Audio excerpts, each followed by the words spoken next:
بسم اللہ الرحمن الرحیم۔ کچھ لوگ آج کل یہ ایک ٹرینڈ چل گیا ہے کہ ہم سوشل میڈیا کے ذریعے، واٹس ایپ کے ذریعے، میسیجز کے ذریعے ایک میسیج بنا کر اپنے رشتہ داروں کو، اپنے دوستوں کو بھیجتے ہیں کہ اگر مجھ سے کوئی غلطی ہو گئی ہو تو مجھے معاف کر دیا جائے، میری پچھلی غلطیوں کو اوپر نظر نہ رکھی جائے۔ اب اس میں مسئلہ یہ ہے کہ معافی مانگنے کا طریقہ یہ ہے کہ جس کے دل میں آپ کی طرف سے کوئی رنجش موجود ہو، آپ کی کسی غلطی کی وجہ سے وہ آپ سے ناراض ہو، تو اس سے مل کر معافی مانگی جائے،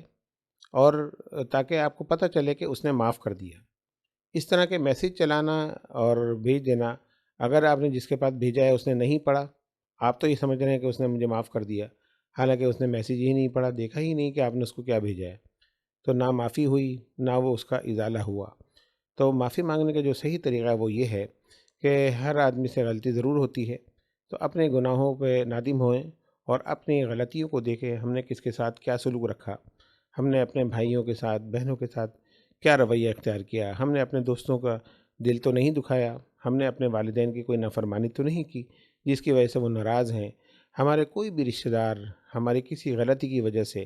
ہم سے دور ہو گیا ہو، تو ہم یہ تمام چیزیں جانتے ہیں۔ خالی اکیلے اور تنہائی میں بیٹھ کر ان چیزوں پر غور کریں، اور جس جس کا ہم نے دل دکھایا ہے یا ہم سے جو ناراض ہے، تو بہتر یہ ہے کہ اس سے ملاقات کر کے اس سے معافی مانگی جائے،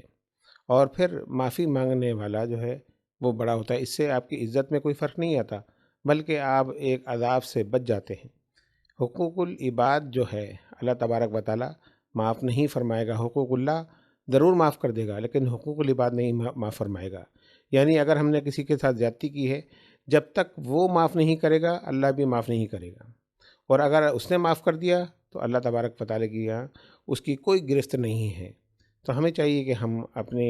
ان چیزوں کو دیکھیں کہ ہماری طرف سے کسی کو کوئی تکلیف پہنچی ہو، کوئی ناراض ہو، کوئی ہم سے دل میں رنجش رکھتا ہو، تو بہتر ہے کہ اپنی صفائی پیش کر کے اور اپنے آپ کو اس گناہ سے بری ذمہ کیجیے اور معافی طلب کریں، اور پھر وہ سامنے والا معاف کر دے، تو پھر آپ مطمئن ہو جائیں کہ اب اللہ تبارک و تعالیٰ کی یہاں آپ کی کوئی پکڑ نہیں ہے، آپ کسی پکڑ کی زد میں نہیں آتے، بلکہ معاف کرنے والے کی وجہ سے آپ کو اللہ نے بھی معاف کر دیا۔ تو یہ میسیج کر کے معافی مانگنے کا طریقہ میرے خیال میں یہ بہتر نہیں ہے، بلکہ ہمیں صحیح طریقے سے اپنے گناہوں پر نادم ہو کر معافی مانگنی چاہیے۔ اللہ رب العزت بھی معاف فرمانے والا ہے، اور جب ہم آگے بڑھ کر کسی سے معافی مانگیں گے تو یقین ہے کہ وہ مسلمان بھائی بھی، ہمارا وہ رشتہ دار جو بھی ہے، وہ ہمیں معاف کر دے گا۔ اللہ تبارک و تعالی ہمیں اپنے گناہوں پر نادم ہونے کی توفیق عطا فرمائے۔ وما علینا الا